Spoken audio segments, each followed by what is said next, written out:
Heart ఫెయిల్యూర్తో ప్రాణాలు కోల్పోయే స్థితికి వచ్చాడు ఉజ్బెకిస్తాన్కు చెందిన 14 ఏళ్ల బాలుడు. బాలుడి జీవితాన్ని నిలబెట్టారు హర్యానాకు చెందిన డాక్టర్లు. మెకానికల్ హార్ట్ను అమర్చి బాలుడికి ఆయుష్ పోశారు. దీంతో వైద్యులపై ప్రశంసలు కురుస్తున్నాయి. ఉజ్బెకిస్తాన్కు చెందిన బాలుడు 10 ఏళ్లుగా గుండె సంబంధిత వ్యాధితో బాధపడుతున్నాడు. గుండె కండరాలు బలహీనంగా మారి అవయవాలకు రక్తాన్ని పంప్ చేయడం కష్టమైంది.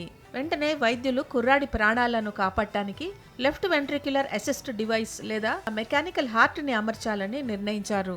కష్టతరమైన సర్జరీ చేసి మెకానికల్ హార్ట్ను అమర్చారు. ఇండియాలో లెఫ్ట్ వెంట్రిక్యులర్ అసిస్ట్ డివైస్ను అమర్చుకున్న అతి పిన్న వయస్కుడిగా ఉజ్బెకిస్తాన్ బాలుడు దిల్షాద్ నిలిచాడు. కృత్రిమ గుండె పంపుని మెకానికల్ హార్ట్ అని కూడా పిలుస్తారు. దీన్ని అమర్చడం వల్ల గుండె శరీరంలోని ఇతర భాగాలకు రక్తాన్ని పంపు చేయగలుగుతుంది. ఈ మెకానికల్ హార్ట్ ఛాతీ లోపల ఉంటుంది. చర్మం నుంచి బయటకు వచ్చే చిన్న వైర్ ద్వారా కంప్యూటరైజ్డ్ కంట్రోల్ బ్యాటరీకి అనుసంధానమై ఉంటుంది. మెకానికల్ హార్ట్ను అమర్చిన తర్వాత బాలుడు కోలుకున్నాడు. త్వరలోనే తన స్వదేశమైన ఉజ్బెకిస్తాన్కు వెళ్లనున్నాడు.